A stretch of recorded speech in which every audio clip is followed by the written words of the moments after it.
Okay, may it please everybody. Okay, I don't mind my naked infant butt. But to show Tam that I wore the same damn corduroy jacket every TV show, that's a little much. I can't believe I was just as passionate about the L being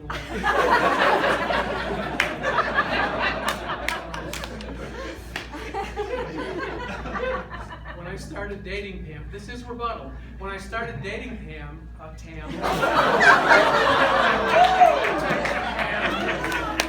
something would happen that I would regret. I was at Tea Club today and Pam gave me a gift. When I started dating Tam, she lived 3 houses north of Wrigley Field. And I would call her on the phone and you could hear the cheers and the introduction of the players. And I think we had only gone on one date, and I was talking to her on the phone, and her doorbell rang, and she went and got it. I said, "Who was that?" She said, "That's my friend who plays for the Cubs." And I thought, oh my God, this better work out. And I said, "What does he play?" And she said, "The clarinet." But it worked out anyway. So, my first day at the State Appellate Defender was November 1st, 1978. Yeah, and I can't remember a day since then that I didn't look forward to coming to work. Of course, at my age, there are a lot of things I can't remember. Right, Tam? But there are a lot of things about my time at OSAD that I will never, ever forget. And I made a written list of them just in case I forgot what they are. I remember when I interviewed for my first OSAD job at the Ottawa office, and the first question I was asked by the interview committee was whether I could play softball. I said yes, and I joined the office as an assistant defender and the starting pitcher for Herman's Liquors softball team. I stayed in Ottawa 4 years, and I worked with many gifted lawyers there, including Pete Carasona and Tom Lillian, who is here. Oh my God. Yeah, Herman's That's awesome. There are a lot of things I don't remember. But it was a liquor store, right? Okay. Yeah, people like Pete and Tom who've gone on to become deputies themselves in the 2nd and 3rd districts. Of all the cases I did in Ottawa, the one I especially remember is the Raymond Hafley appeal. Mr. Hafley pled guilty to killing 2 deer out of season. It is the Ottawa office. I got his guilty plea vacated and his case was remanded for a new trial. Gus Augustinelli, who was the 3rd District deputy back then, he was a great boss. Unfortunately, Gus died a couple years ago. Gus had a big personality. He had a wicked sense of humor and a sometimes intimidating presence.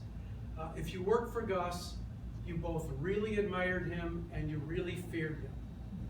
Kind of like Pat Unson. Just a joke, Pat. So Mr. Hafley asked Gus if I could represent him at his retrial. And Gus, who loved a good joke, especially if it was on me, granted Mr. Hafley's request.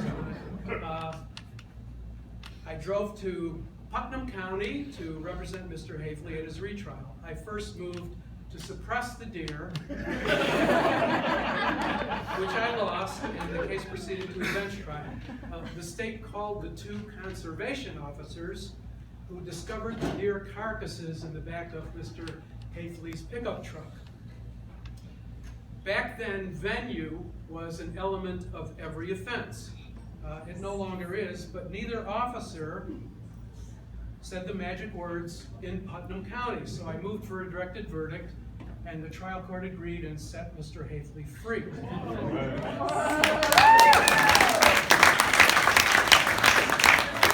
Mr. Hafley was very appreciative and wrote a letter to the editor of the local paper. I want to thank Mr. Augustinelli and especially Mr. Hoffman from the Office of the State Appellate Defender for the 3rd District for defending me in Putnam County. I fought overseas during the war to protect our constitutional rights and our American way of life. I have confidence in the American system of justice after my rights were fully protected and my innocence was established in a fair and impartial court of law. I thank the above attorneys for their help, and I thank God that I am American. Mr. Hafley apparently forgot to thank the prosecutor for failing to prove venue. I remember when I then joined the Supreme Court unit in 1986 and moved to the Chicago office. A year later, Steve Clark, who was the deputy of the 1st District back then, decided he no longer wanted to be an administrator, and he joined the Supreme Court unit with me. And Steve and I worked together for 20 years on death penalty cases. Steve, are you here? Yes.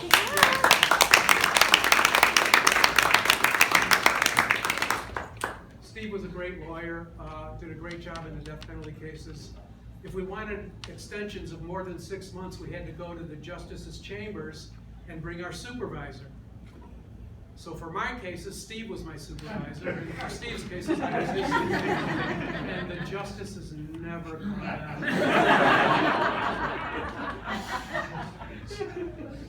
Back then, when we were doing these death cases, cut and paste weren't icons on a computer screen. They were a pair of scissors and a Scotch tape dispenser on your desk. So we hand wrote our briefs on legal pads, and we gave them to the secretaries to type. And I remember how Lisa, and I wish Lisa was here. Hey, Geneva. Lisa, after typing one of my briefs, would come into my office, toss the draft on my desk, and say, as only Lisa could, affirmed.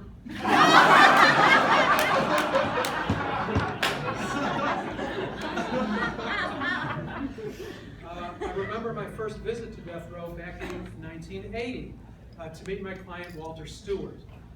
As you can imagine, I was pretty nervous, so I talked non-stop for about a half hour about direct appeals and PCs and federal habeases, and I went on, and when I stopped, I asked Walter if he had any questions. And Walter said, yeah, are those earth shoes you're wearing? And for those of you under 50, earth shoes, negative heel, just like walking on the beach. Let the earth shoe be your body architect. So I said, yes, they're earth shoes. And he asked, is that suit made of polyester? And it was.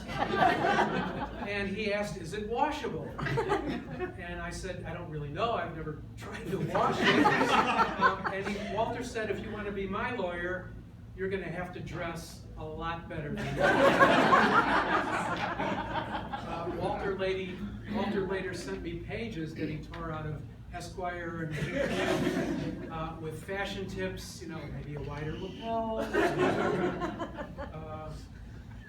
And I remember November 19th, 1997, the day Walter was executed at Stateville.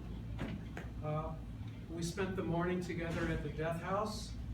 We talked and played cards through the bars of his cell. Governor Edgar had not yet ruled on Walter's clemency petition, and we were all desperately hoping for good news. In the afternoon, I was called to the warden's office, and I was told that the governor denied Walter's clemency petition. And as I walked back to the death house, I remember thinking, I've seen this movie. The movie where the lawyer goes to the client and tells him, I'm sorry, the governor turned you down. And just like in the movies, I told Walter, the governor turned you down. And it was like I punched him really hard right in the stomach. And after a few minutes, Walter recovered, and spent the next hour consoling his lawyers. When we were kicked out of the prison around 5 p.m., Walter and I said our goodbyes, and I hugged him through the bars of his cell. And I remember trying to let go, but literally my arms would not move from around him. I don't know how long before I could finally let him go, but it seemed like forever.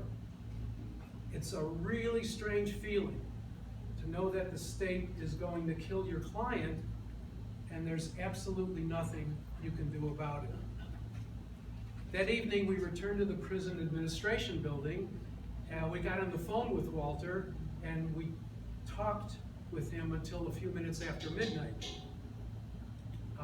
Until all of a sudden the phone went dead and Walter was executed by lethal injection. And I'm really glad that nobody in Illinois has to go through that again. But I also remember the day my client Geraldine Smith went home from death row. We got her sentence reduced from death to 35 years.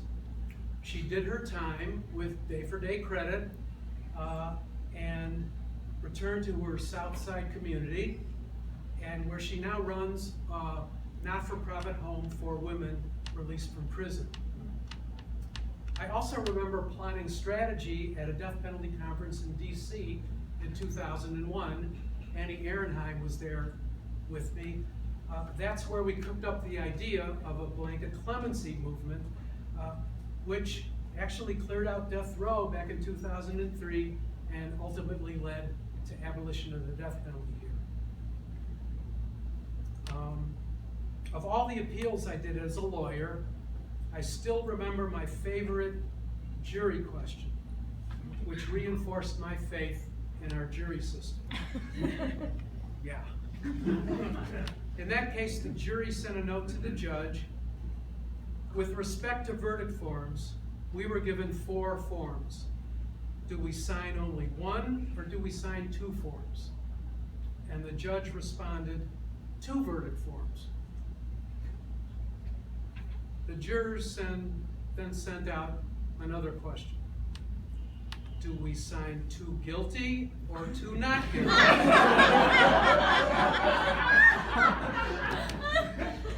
Or 1 guilty and 1 not guilty? And I won't even read the judge's response to that question. And as a supervisor, I remember my favorite brief edit, the author of which will remain anonymous. Quote, after the offense, the defendant was on the lam for 2 years. L-A-M-B. And of course that spelling gives an entirely different meaning.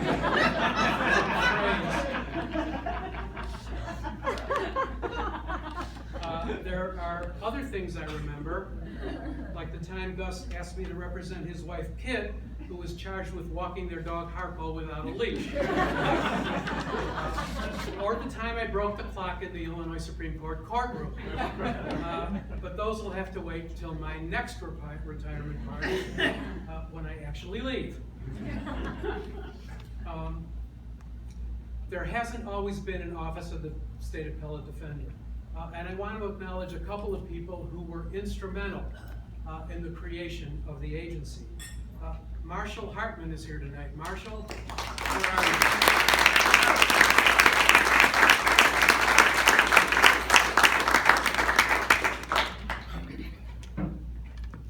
In 1970, Marshall thought it might be a good idea to have a statewide appellate defender agency. So he led the effort to establish what was called the Illinois Defender Project, and that was the predecessor of the Office of the State Appellate Defender. So without Marshall's foresight, there would not be an Office of the State Appellate Defender today. Ted Gottfried isn't here, but I also want to acknowledge Ted. Ted became the head of the Defender Project that Marshall created back in 1970. And a couple years later, Ted successfully lobbied the legislature to create OSAD. And Ted was appointed the first state appellate defender, and he held that position from 1972 until 2007. Under Ted's leadership, the agency went from its infancy to its maturity and became a permanent reality in the state of Illinois. And that's the reason we're all here today, almost 50 years later. Although Ted couldn't make it here tonight, he did send me a nice Facebook message. I'm on Facebook. Sorry to miss the event. Hope you have a great time. I'm scuba diving in the Grand Canyon. He's even older than I am. There are a lot of people who were very important to me in my career at OSAD. I want to thank Gus for hiring me in the 3rd District back in 1978. And I want to thank Chuck Sheedle, who's here, who was the deputy of the Supreme Court unit, for hiring me in 1987. I want to thank Mike Pelletier. Mike, are you still here? Mike? Yeah. Yes, thank you, Mike. Mike Pelletier was the deputy in the 1st District. Mike then became the appellate defender. And I want to thank Mike for letting me transfer from the Supreme Court unit to the 1st District when the death penalty was abolished. And I want to thank Alan Goldberg, who isn't here tonight, for giving me the opportunity to be a supervisor in 2014. I want to thank all the support staff in all the OSAD offices I worked in for making my work so much easier and for saving me from embarrassment from time to time. I want to thank Jim Chad and Pat Miza for giving me the opportunity to continue to work at OSAD even after my retirement for no pay.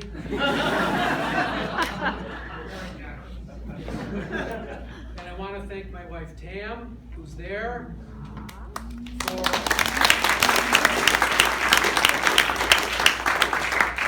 for her support, especially during the dark days of the late 1980s and early 1990s when, as Pat said, I lost the first death penalty cases I did in a row. At that time, Tam was working at the Chicago Women's AIDS Project. So her clients were under a different kind of death sentence. That was not a fun time in our house. And I want to thank Tam for encouraging me to become a supervisor, which I was really hesitant to do, but which has been some of the most rewarding work of my career. And I want to thank all of those who worked to put this event together: Pat, Miriam, Tiffany, and the video dude, Duncan Brown. Is Duncan here? Duncan, I don't know. Okay. Here. Duncan, thank you very much.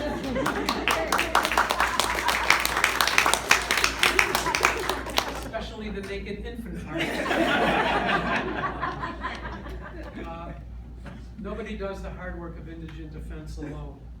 At each OSAD office, it takes a deputy who stays on top of everything, supervisors who provide support and guidance to the lawyers who comb the records for errors and write the briefs, and support staff who keep everything moving along. And I don't think any office does it better than the Office of the State Appellate Defender.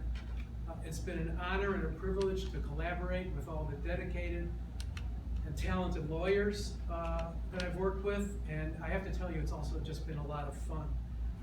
I want to close with a few words that I hope will provide both comfort and encouragement to the newer lawyers in the office.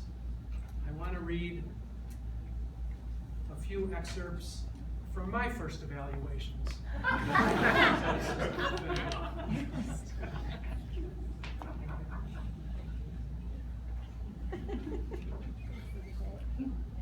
November 1st, 1978 to January 31st, 1979. Mr. Hoffman puts in a substantial amount of time, including some weekends. This being said, some question is raised regarding proper utilization of time in terms of ultimate productivity. Applying the suggested agency minimum standard of 2 dispositions a month, Mr. Hoffman would appear to be approximately 4 dispositions off the pace. This is not an immediate concern, since this is anticipated during the initial period of employment where there is still very much of a break-in period. During the next 3 months, I would look for Mr. Hoffman to employ his desire and ability to a more, quote, aggressive approach toward his caseload, and thereby gradually improve his productivity. February 1st, 1979 to April 31st, 1979. Mr. Hoffman continues to spend substantial amounts of time at the office.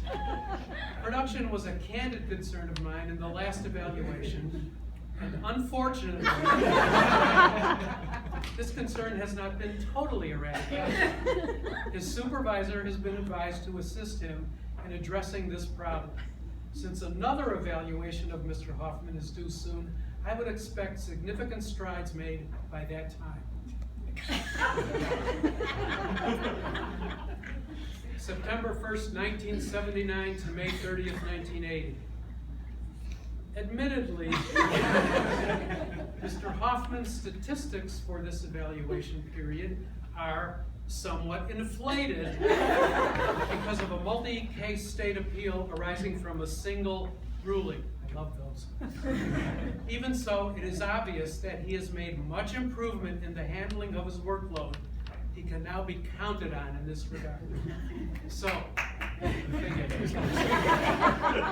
to all the lawyers at the State Appellate Defender, if you can learn to inflate your point, you might be able to work at OSAD for the next 40 years.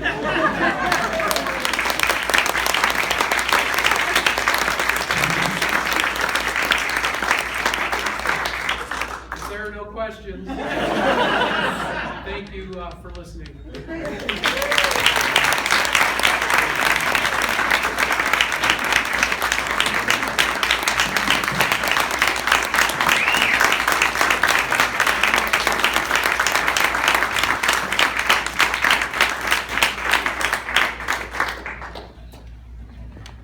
Carolyn Borland put together this wonderful book for you. And we also have something that you and Pam can share in your retirement. So, Should I open these now? sure, we're done. Because then we're going to set up for the entertainment. And